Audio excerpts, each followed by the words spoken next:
Hi, I'm Dr. Uttam Shiralkar, a psychiatrist, and you are watching Indian Political Psychology channel.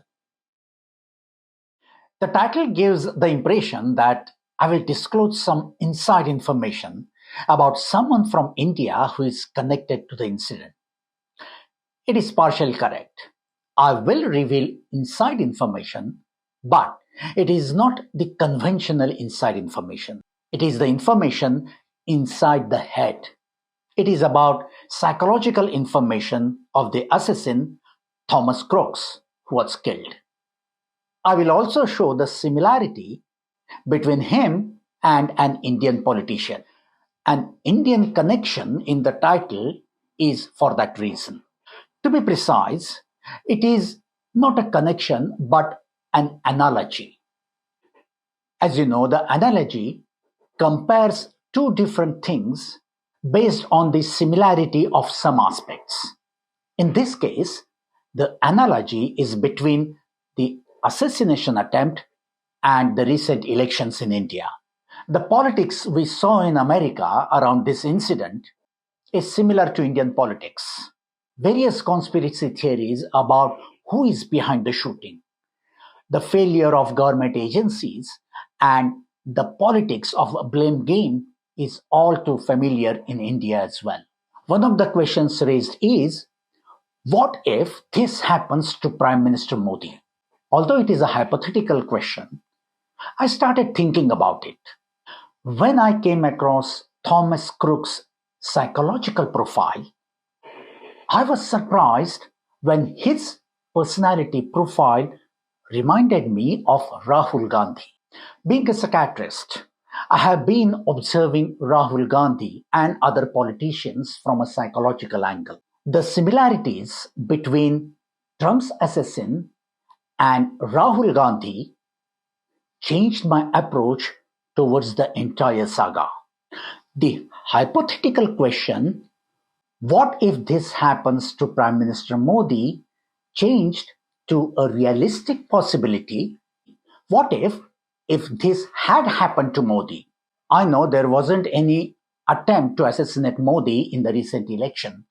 However, although there was no attempt at Modi's physical life, there was an attempt at his political life in the recent election. And just as Trump escaped death, Modi escaped severe political loss.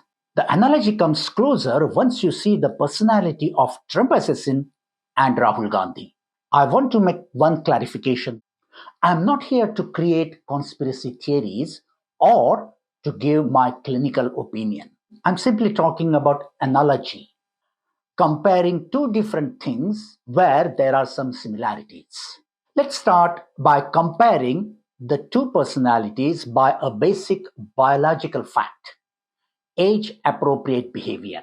Both displayed behavior that was not in accordance with their ages. Thomas Crooks was a young boy in his 20s, too young to be ex-president's assassin. In case of Rahul Gandhi, however old he may have become, he is always projected as young politician. Also, his behavior is not that of a politician in his 50s. Some people may see this as youthfulness, however, for others, it is childishness. The bottom line is both showed age inappropriate behaviors.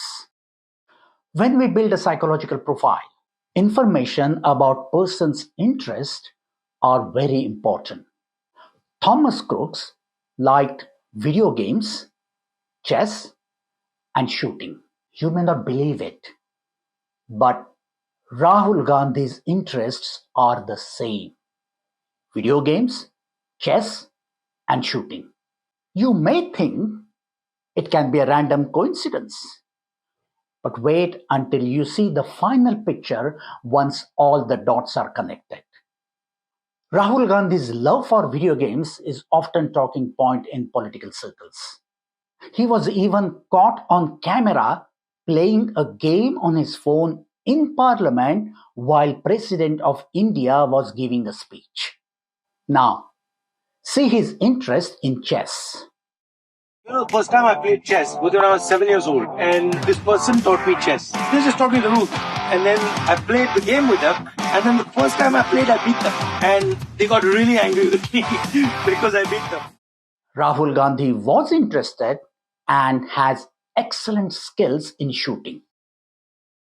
For understanding a person, we also see how the person was during his education period. Thomas Crooks was bullied and didn't talk much with other students. He was always alone and considered an outcast. Rahul Gandhi also had difficulties during his education.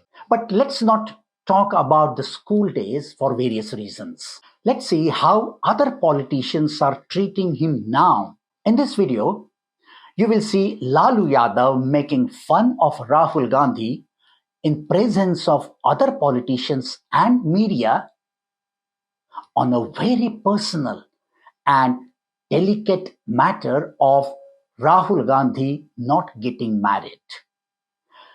Anyone who has got some empathy could see how frustrating it was for Rahul Gandhi and how angry and dejected he must have felt. You can see how awkward and uncomfortable he appears in this video. Even if you think this is just a funny interaction, I cannot see this as a funny banter or chat. I consider this as a bullying given how uncomfortable and awkward Rahul Gandhi became. घूमने लगे तो फिर बढ़ा लिए हैं अब ज्यादा नीचे मत ले जाइए पता नहीं कि नरेंद्र मोदी का है पूरा नहीं सिलवाता है इसलिए नीतीश जी का भी राय है कि अब और छोटा छोटा करना चाहिए बात तो हम लोग आप सलाह माने नहीं दिया नहीं किया शादी कर लेना चाहिए था और अभी भी समय गया बीता नहीं है शादी करिए और हम लोग बाराती चले और शादी करिए बात मानिए आपकी मम्मी हमको बोलती एकदम पक्का करना पड़ेगा मम्मी आपकी बोलती थी कि आप हमारा बात नहीं मानता शादी करवाइए आप अच्छा Even if you think that this was a funny interaction, let me add that other leaders from opposition have showed similar attitude towards Rahul Gandhi. Now, you will see a video of Thomas Crooks' profile by Dr. Todd Grande, a mental health professional in the USA. I have provided the link of the video in the description. Thomas Crooks was intelligent, isolated, immature, socially awkward, and polite. He appeared to be a little confused as far as his political stance, almost like he really didn't understand the difference between conservative and liberal. Thomas did not stand out for any reason at all. Perhaps Thomas had a desire to remedy that situation. He was looking for a way to be noticed. As far as who he could target, Thomas really didn't care. There was no particular interest in some larger vision of the country's future. Rather, it was all about Thomas Crooks. He was self-centered and grandiose. As the presidential campaign was covered in the media, Thomas was exposed to all the rhetoric and vitriol regarding Donald Trump. Some people on the left were worried about what would happen if Trump was elected. They claimed that if that happened, democracy would implode and society would descend into chaos. These strong emotions and alarming predictions caught the attention of Thomas. This is exactly what he was looking for. Killing a controversial presidential candidate would put Thomas in the history books. Most people would view him as a villain, but some people would view him as a hero. He was latching on to that perception. He found a way to justify antisocial behavior. Now, I'm going to describe how this description that you have heard matches Rahul Gandhi's personality. I've used the same psychological terms that Dr. Gandhi used for Thomas Crooks, and it will be flashed on the screen. Until recently, Rahul Gandhi was seen as isolated, immature, and socially awkward. Although some think that this image of him had changed, the changes are too small and are for too short duration to be taken seriously. Certain sections of the media are too excited about his transformation. But to me, the transformation is in the media than in Rahul Gandhi. Rahul Gandhi has displayed lack of grasp on his political stance.